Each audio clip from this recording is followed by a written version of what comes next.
Falta menos de um mês para quem não está em dia com a Justiça Eleitoral poder regularizar a situação para poder votar em outubro. Convidamos a Cleidiane Sevegnani, chefe do cartório de Rio do Sul, para saber mais sobre isso. Bom dia, Cleide, obrigada pela vinda. Bom dia a todos, eu que agradeço. Então o prazo vai só até o dia 4 de maio, menos de um mês. Isso mesmo. O prazo para as pessoas regularizarem a situação do título é no dia 4 de maio. E para quem também quer fazer o título, né, todas as alterações que deseja fazer no título é até o dia 4 de maio. Regularização de pendências diversas, primeiro título, transferência de local de votação, tudo tem essa janela, esse prazo para fazer, é isso? Isso. Essa janela é imposta pela legislação, né? Porque é o prazo de 150 dias antes da eleição. Então, a gente faz todas as alterações até ali, porque depois disso é necessário a gente imprimir os cadernos de votação e então a pessoa daí não tem mais a possibilidade de alterar o local. Então, ela vai votar onde ela deixou o título dela, ela vai ficar com a situação regular, né, ou irregular. Então, ela tem até dia 4 de maio para resolver. E é possível fazer tudo isso pela internet? Isso. A grande novidade é que a gente pode fazer tudo isso pela internet. O título NET é uma novidade que veio com a pandemia, né, por conta do fato de a gente ficar com os cartórios e, enfim, todos os estabelecimentos públicos fechados.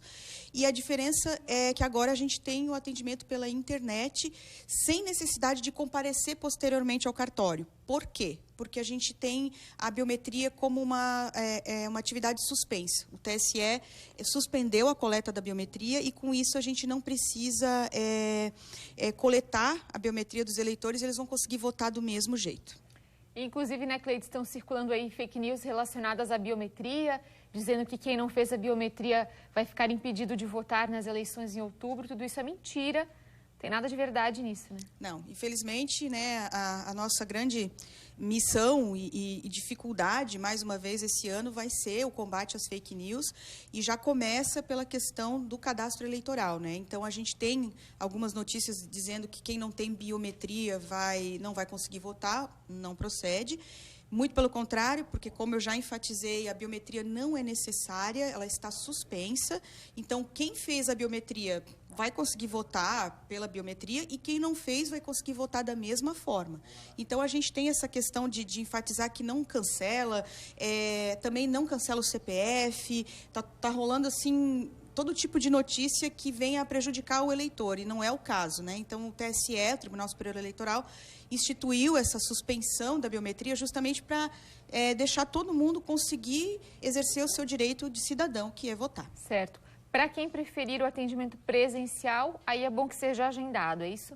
Isso. O atendimento presencial, ele deve ser agendado no site do TRE ou através do Disque Eleitor, que é um 0800, que também está divulgado na internet.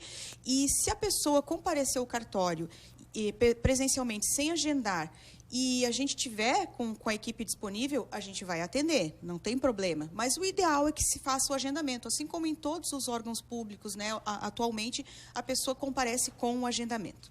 Cleide, e a partir do dia 4 de maio fecha o cadastro eleitoral? Isso. A partir do dia 4 de maio, a gente já avança, né? A gente conclui a primeira etapa do período eleitoral, do projeto das eleições desse ano, e aí a gente começa a se preparar para imprimir esses cadernos de votação, deixar as sessões eleitorais em ordem, né, a questão do número do título, do registro, e aí, então, a gente começa a segunda fase, que não será necessariamente aqui, mas a gente começa com o registro da candidatura, com a questão da propaganda, enfim.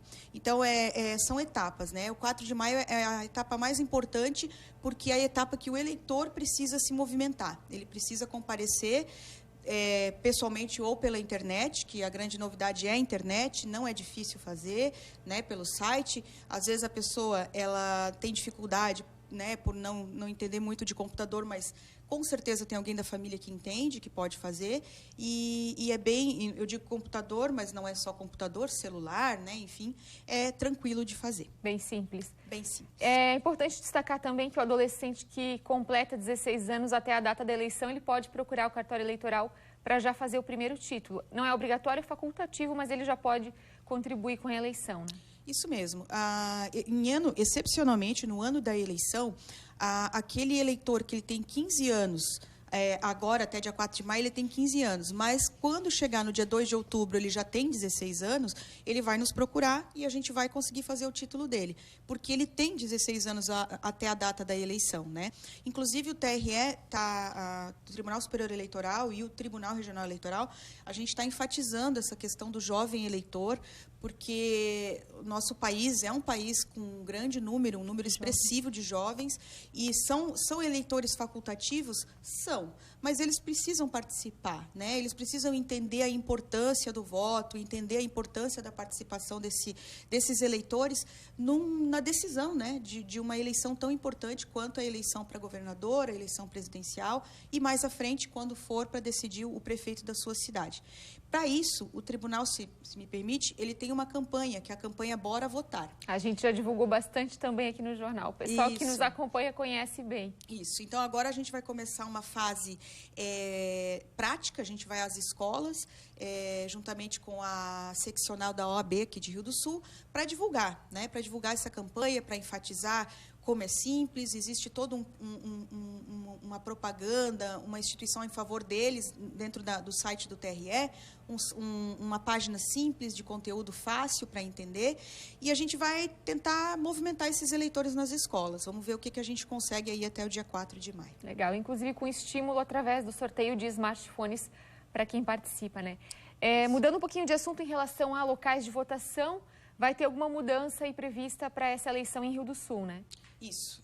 Rio do Sul, a gente tem mudanças importantes que também fazem parte do nosso cronograma de planejamento das eleições, que é a vistoria aos locais de votação.